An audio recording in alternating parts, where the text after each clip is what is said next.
there's just so much going on. I mean, we got a world in an energy crisis. We've got a country that's sitting on some of the best energy resources on the planet, yet we still seem to be determined to shut ourselves in.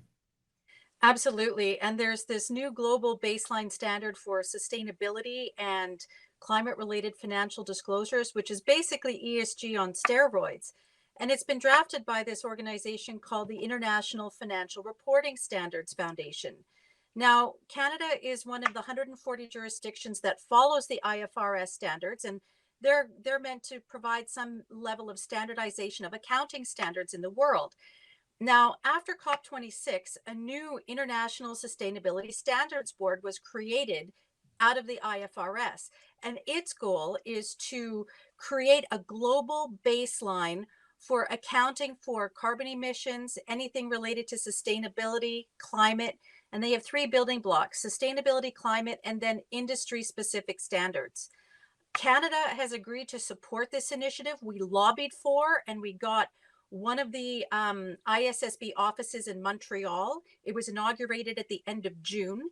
Then at the same time, we created the Canadian Sustainability Standards Board. And its job, they said, is to work in lockstep with the ISSB to implement this new baseline in Canada. So right now they've issued a proposed draft standard. It's open for comment until Friday. So time is quite short to put in your opinion about what this thing means. And although hydrocarbons are the main target right now, agriculture is affected, and pretty much every industry that operates in Canada. There's 68 industries that fall under this standard for accounting for a person's climate footprint. Well, yeah, and they use the word sustainability. That's kind of been a loaded word for quite a long time because you could just read so many things into it to push a further agenda, and it's pretty subjective as or I mean objective. What somebody would define as sustainable. I mean, they can point to anything and say it's unsustainable and we need to reduce it, but they don't go any farther with that. And right now, as you said, it's hydrocarbons, and yeah, there's quite a move on our farms. Like it just seems like madness when we're all suffering from cost of living increases. Exactly. And the cost to implement this for small businesses or even large businesses, when the Security Exchanges Commission was doing something similar in the United States, their comment process ended in June.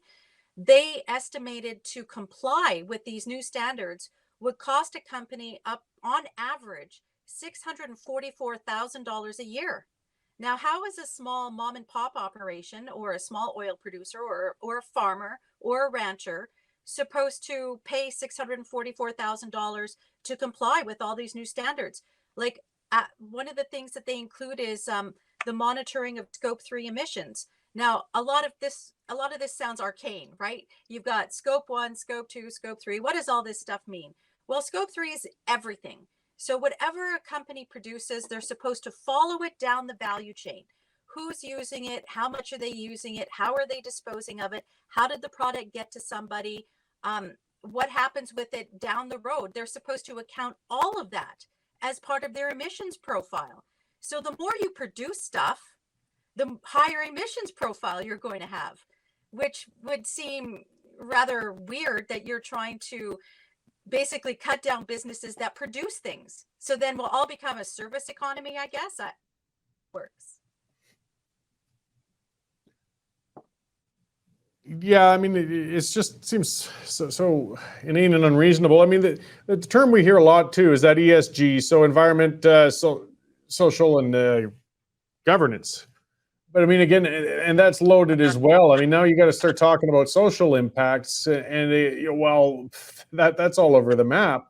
But I mean, part of the problem I see is companies won't push back on this. Like they're beaten into silence. They're afraid to speak up, and they keep complying and complying. And to be honest, I think they're kind of somewhat the authors of their own destruction until they stand up for themselves here. Absolutely. And there's no way a company can comply out of this. You just can't. It'll permeate everything. And like with the oil and gas companies, if you're an exploration and production company, they want you to account for the embedded emissions in your reserves, which will count against a company, because the standard is meant to be used by banks, by insurers, and investors. So if they're trying to limit the amount of emissions in their overall portfolio, what are the odds they're going to support a company that has large reserves? Because those reserves will be counted against the company.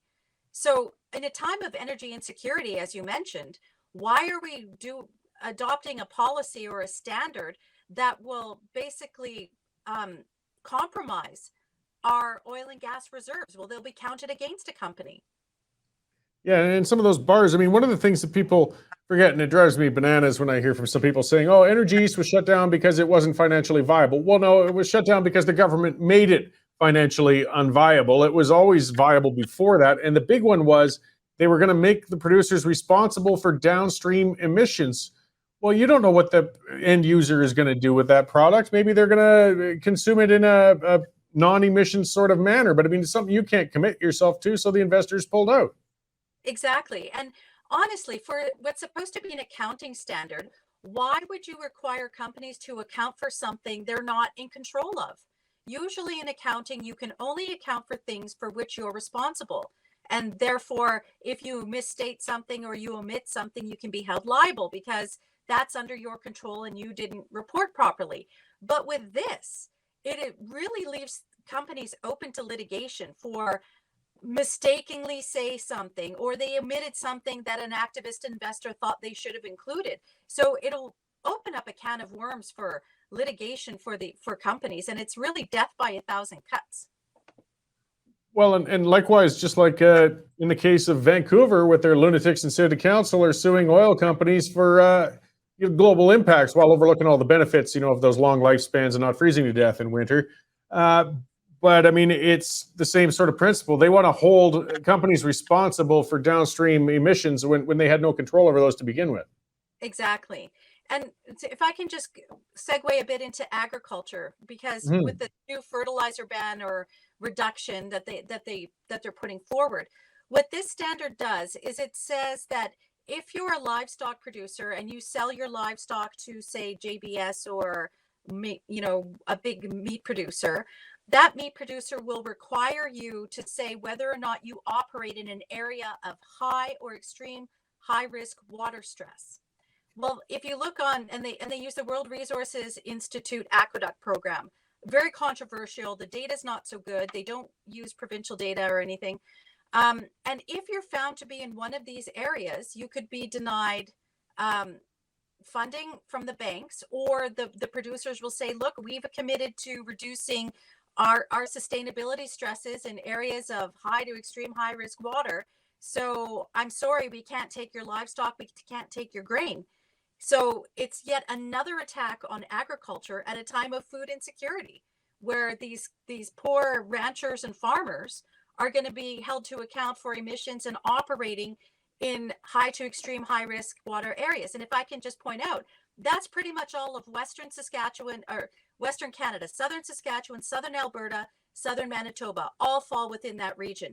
And it also happens to be the region for fracking, where the Bakken plays are, where all the major shale plays are in the United States. Almost all of them fall within an extreme or extremely high water stress area. So it looks like we could be binding ourselves to this agreement or these policies in a few days. Uh, what sort of enforcement, though, is there if we sign on? I mean, we get a lot of these things, they're aspirational, they talk about it, but they don't actually mean to follow through, or maybe they do mean to, but they've always failed. I mean, we've never hit even close to an emissions target yet. What sort of trouble could we get in if another government comes in the future and says, well, we're not going to comply with this? By doing the IFRS standard, the banks will do it. So it's a way for governments to get around the bad press and the anger that will come. It'll be left to the banks, the insurers, and the investors who sign on to this. If Canada, with its Sustainability Standards Board and its Montreal office for this, if they agree to implement it, there might be a possibility down the road that a future government can say, you know what, I don't think we want to do this. We're going to say it's not enforceable in Canada. But if all the banks are saying we want this, it'll be difficult. It'll be difficult to do. And that's why they're doing it this way, so that no one can escape. And Brian Moynihan of Bank of America was very clear in May when he said this is a way that no one can escape from it, to bring it in through the accounting standards, because it'll just become another part of accounting and no one will escape. It's sounds insidious. As you said, there's a few days to write letters. I mean, as one of my commenters, Brad, said, the $1 million question: what can we do about it? Well, I've been encouraging as many people as possible to write a comment letter, expressing your support of the Canadian oil and gas industry, emphasizing energy security, no scope 3 emissions, no scenario analysis, stop the water stress thing, because it will just devastate Western Canadian agriculture and our petroleum industry that operates in the Bakken Plains or even in the Western Sedimentary Basin, because that pretty much falls within that high stress area. So you can send a letter to commentletters@ifrs.org, and they post them probably within 24 hours. So if you send a letter, it gets up there right away, and it's a way to at least express discontent before it gets implemented here in Canada. Great. And where else, before I let you go, then can people find more information about this? Then to find those addresses and that if they haven't written her down. I wrote a report about this called Counting Carbon Molecules. It's on my website, which is thenemethreport.com. And it has links to my podcast, my op-eds that I've written recently, and this new report about it. And I have the information there on where they can go to submit comments at ifrs.org. So please go to my website, check it out. It's thenemethreport.com. Great. And then help me correct the pronunciation of your name, as I was asking at the start of the show. So Nemeth Report. Okay. I appreciate that. Well, thank you for coming on today. There's still a few days to go. Hopefully some folks get there. Maybe sometimes common sense prevails. It seems we usually have to fight pretty hard for that to happen, though. So thank you very much for coming on today. And I hope we can talk again down the road. Thank you so much, Corey. Have a good day.